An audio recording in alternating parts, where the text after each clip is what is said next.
Bom, e o Supremo aprovou nesta quinta-feira, de forma conjunta, um plano de ação para o combate à letalidade policial nas operações em comunidades do Rio de Janeiro e concluiu o julgamento da DPF das favelas.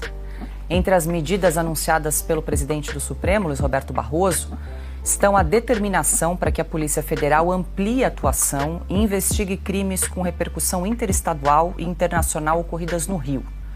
A Corte também flexibilizou a ordem anterior dada nessa mesma ação, que criava obrigações para o uso de helicópteros nas ações de forças de segurança e estipulou regras para o uso de câmeras em fardas e veículos de policiais.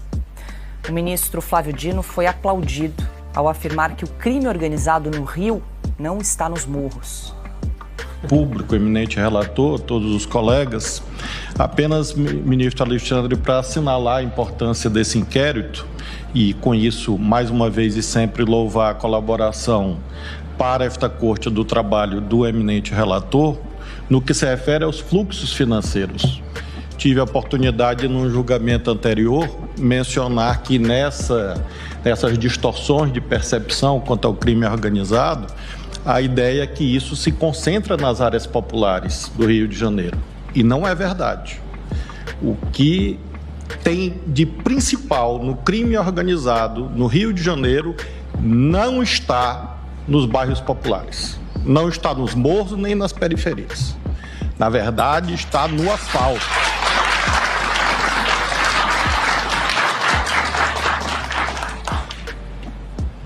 Na verdade, está no asfalto, tanto no que se refere ao financiamento do crime organizado e das milícias, quanto no que se refere à lavagem de dinheiro.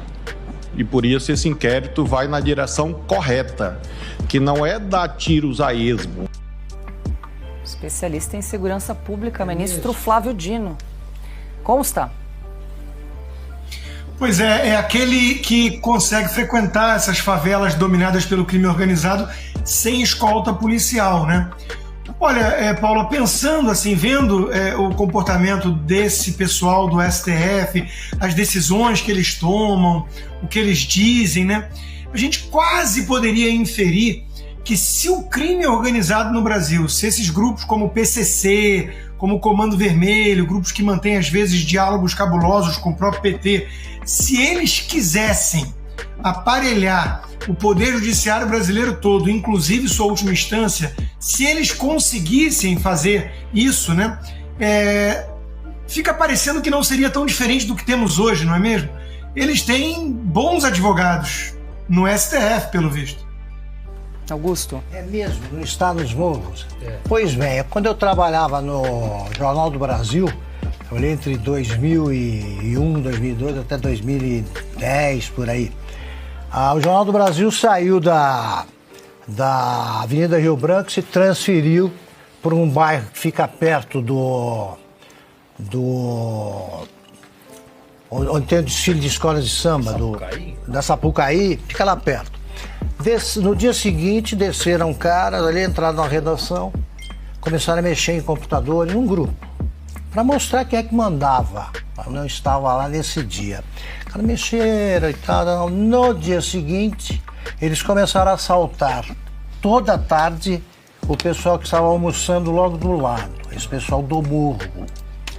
E em seguida veio o recado: olha, vocês têm de pagar à comunidade tanto como cesta básica. Então é a extorsão, tá?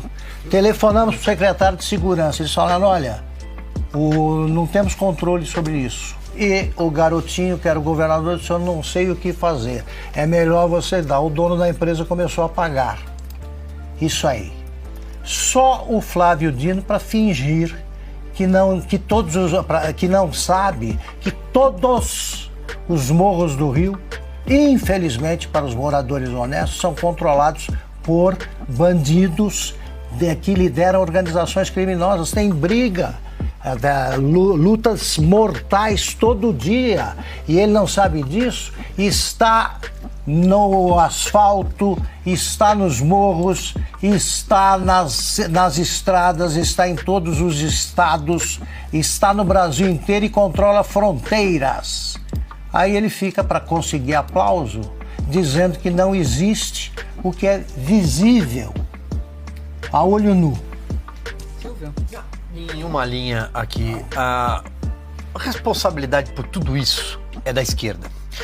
Em 1983, Leonel Brizola, com aquela frase, não vou permitir que abra a porta de barraco com botina. Foi ali que ele passa a impedir que a polícia atuasse nos morros e o Comando Vermelho se espraia. Hoje é a segunda maior facção criminosa do país, só perde para o PCC em presença em vários estados. Mas começa ali. E depois o PSB, que é o autor dessa ADPF das favelas, durante a pandemia, e aí os helicópteros são impedidos, sobretudo, de monitorar o que acontece nos morros. Se tem uma coisa que traficante de droga morre de medo, é de helicóptero. E isso o senhor Fachin fez o serviço lá na pandemia. Estão resolvendo agora. Imagina o estrago feito nesse período.